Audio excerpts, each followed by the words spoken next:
Bharat Benz ಲಾರಿಯ ಒಳಗೆ ಈ driver ಈಗಲೂ ಕೂಡ ಜೀವಂತ ಇದ್ದಾರೆ ಅನ್ನುವಂಥ ಮಾಹಿತಿಗಳು ಬರ್ತಾ ಇದೆ ಮತ್ತು ಆ ಮಣ್ಣಿನೊಳಗಡೆ ಲಾರಿ ಇದೆ ಅನ್ನುವಂಥದ್ದು ಮೆಟಲ್ ಡಿಟೆಕ್ಟರ್ ಮುಖಾಂತರ ಗೊತ್ತಾಗಿದೆ. ಸುರತ್ಕಲ್ನಿಂದ ಅದನ್ನು ತೆಗೆದುಕೊಂಡು ಹೋಗಿ ಟೆಸ್ಟ್ ಮಾಡಲಾಗಿದೆ. ಈಗ ಸ್ಪಾಟಲ್ಲಿ ಓನ್ಲಿ ರಿಪಬ್ಲಿಕ್ ಕನ್ನಡ, ಬೇರೆ ಯಾವ ಚಾನಲು ಇಲ್ಲ. ಈಗ ಓಡ್ತಾರೆ, ಈಗ ಓಡಿ ಓಡಿ ಓಡಿ ಧಡಕ್ಕ ಓಡ್ತಾರೆ. ಈಗ ಗಳನಾಡ ಸ್ಥಳದಿಂದ ground report. Nagendra and team, Nagendra ಜೊತೆ ಕ್ಯಾಮರಾಮ್ಯಾನ್.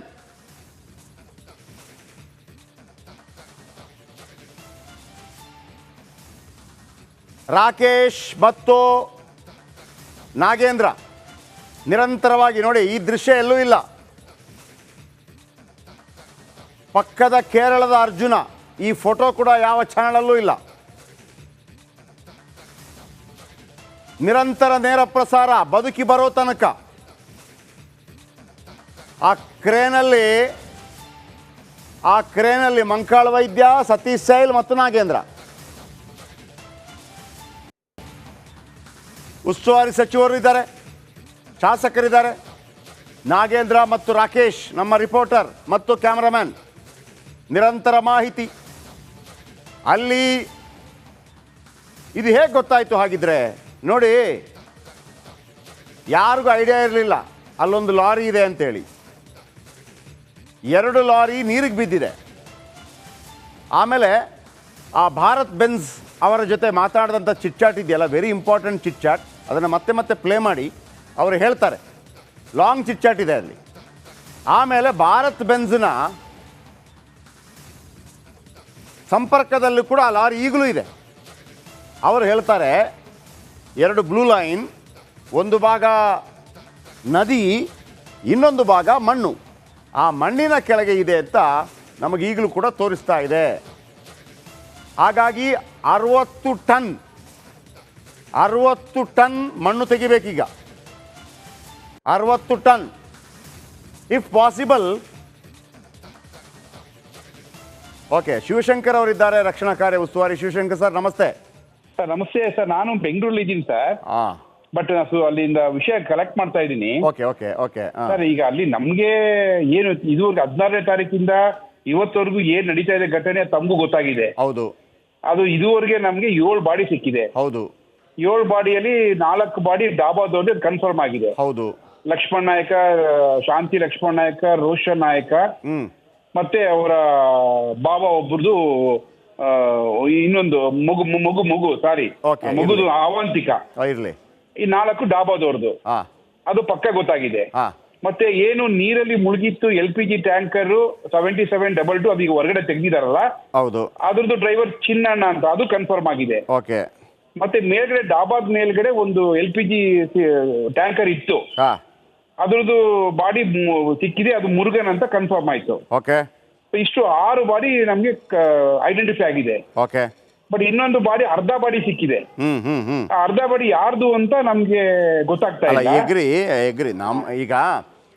ಈಗ ಪ್ರೆಸೆಂಟ್ ಮಣ್ಣು ಏನ್ ಬಿದ್ದಿದೆ ಅಲ್ಲಿ ಈಗ ನಮ್ದು fire service, STRF, NDRF search ಮಾಡ್ತಾ ಇದ್ದಾರೆ. Because of suspect. ಜನ ಹೇಳ್ತಾ ಇದ್ದಾರೆ ಒಂದು ಟ್ರಕ್ ಇದೆ, ಒಬ್ಬ ಡ್ರೈವರ್ ಇದ್ದಾರೆ ಅರ್ಜುನ್ ಅಂತ ಯಾರು ಅಂತ ಹೇಳ್ತಾ ಇದ್ದಾರೆ. ಹೌದು. ಅದಕ್ಕೋಸ್ಕರ ಅದನ್ನ ಹುಡುಕ್ತಾ ಇದ್ದಾರೆ. ಇಲ್ಲಿಂದ ಸಮುದ್ರ ತೀರವರೆಗೂ ಅದನ್ನ ಟ್ರ್ಯಾಕ್ ಹುಡುಕ್ತಾ ಇದ್ದಾರೆ. ಅಲ್ಲ, ಒಂದೇ ಈಗ ಶಿವಶಂಕರ್ ಏನಂತಂದ್ರೆ, ಟ್ರಕ್ಕು ಸಿಗುತ್ತಾ ಇಲ್ಲೋ ಬೇರೆ ವಿಚಾರ. ಒಂದು ವೇಳೆ ಅರ್ಜುನ ಜೀವಂತವಾಗಿದ್ದಾರೆ ಅಂತ, ಯಾಕಂದ್ರೆ ಅವರ ಹೆಂಡತಿ ಫೋನ್ ಮಾಡಿದಾಗ ಮೊಬೈಲ್ ಸ್ವಿಚ್ ಆನ್ ಆಗ್ತಾ ಇದೆ. ಅದೇ ಈಗ ಅದನ್ನ ನಾನು ಮಣ್ಣು ಒಳಗಡೆ ಇದೆಯಾ? ಇಲ್ಲ ಇಲ್ಲ ಇಲ್ಲ, ನಾನು ಕೊಡ್ತೀನಿ ಮಾಹಿತಿ. 60 ಟನ್ಗಳಷ್ಟು ಮಣ್ಣು ಜಾಸ್ತಿ ಇದೆ, ಮೇಲ್ಗಡೆ ಇದೆ ಈಗಲೂ. ಕರೆಕ್ಟ್, ನಿಜ ಇದೆ. ಈಗ ನಮ್ಮ ಇದೇನು ಅಂತಂದ್ರೆ, 60 ಟನ್ ಮಣ್ಣು ತೆಗಿಬೇಕು ಅಂದ್ರೆ ಟೈಮ್ ಎಷ್ಟು ಹಿಡಿಬಹುದು? ಅಲ್ಲಿ ತನಕ ಅವನು ಜೀವಂತವಾಗಿರೋದಕ್ಕೆ ಅವಕಾಶ ಇದ್ರೆ ಓಕೆ. ನಿಮಗೆ ಇದಕ್ಕಿಂತಲೂ ಹೆಚ್ಚಾಗಿ ಕೇಂದ್ರದಿಂದ ಏನಾದರೂ ತರಿಸ್ಕೊಳ್ಳೋಕೆ ಚಾನ್ಸ್ ಇದೆಯಾ, ಒಂದು ಜೀವ ಉಳಿಸ್ಕೋಬೇಕು ಅಂತಂದ್ರೆ? ಈಗ ಒಂದು ಟೀಮು NITK ಗ್ರೌಂಡ್ ಪೆನಿಟ್ರೇಟಿಕ್ ರೇಡಿಯೇಟರ್ ಅಂತ ಒಂದು ಇನ್ಸ್ಟ್ರೂಮೆಂಟ್ ತಂದು ಅಲ್ಲಿ ಅದು ಚೆಕ್ ಮಾಡ್ತಾ ಇದ್ದಾರೆ ಈಗ. ಓಕೆ. NITK ಇಂದ ಬಂದಿದ್ದಾರೆ, ಅವ್ರು ಚೆಕ್ ಮಾಡ್ತಾ ಇದ್ದಾರೆ. ರೈಟ್ ನೋ ಇದ್ದಾರೆ ಈಗ ಅಲ್ಲಿ. ಓಕೆ. ಈಗ ಅವರು ಏನ್ ರಿಪೋರ್ಟ್ ಕೊಡ್ತಾರೆ ನೋಡ್ಬೇಕು. ಈಗ ಅಲ್ಲಿ ಸ್ಪಾಟ್ ಅಲ್ಲಿ ಯಾರಿದೆ ಗೊತ್ತಾಗ್ತದೆ. ಓಕೆ ಓಕೆ ಈಗ ಚೆಕ್ ಮಾಡ್ತಾ ಇದ್ದಾರೆ, ಅದು ರೇಡಿಯೇಟರ್ ಗೊತ್ತಾಗುತ್ತೆ. ಅವ್ರು ಏನು ರಿಪೋರ್ಟ್ ಕೊಡ್ತಾರೆ ಅದಂಗೆ ನೀವು ಅದನ್ನ ಮುಂದುವರಿಸ್ತೀರಿ. ಈಗ ನಮ್ಮವ್ರು ಮುಂದುವರೆ ಮಾಡ್ತಾ ಇದ್ದಾರೆ. ಐನೋ ನೀವು ಮಾಡ್ತಾ ಇದ್ದೀರಿ. ಒಂದು ವೇಳೆ ಹೆಚ್ಚಿನ ಏನಾದ್ರೂ ಸವಲತ್ತುಗಳು ಕೇಂದ್ರದಿಂದ ಬೇಕು ಅಂತಂದ್ರೆ ಅದಕ್ಕೂ ರೆಡಿ ಇರ್ತೀರಿ ನೀವು? ಖಂಡಿತ ನಾವು ಎಲ್ಲಕ್ಕೂ ವರ್ಕ್ ಮಾಡ್ತಾ ಇದೀವಿ.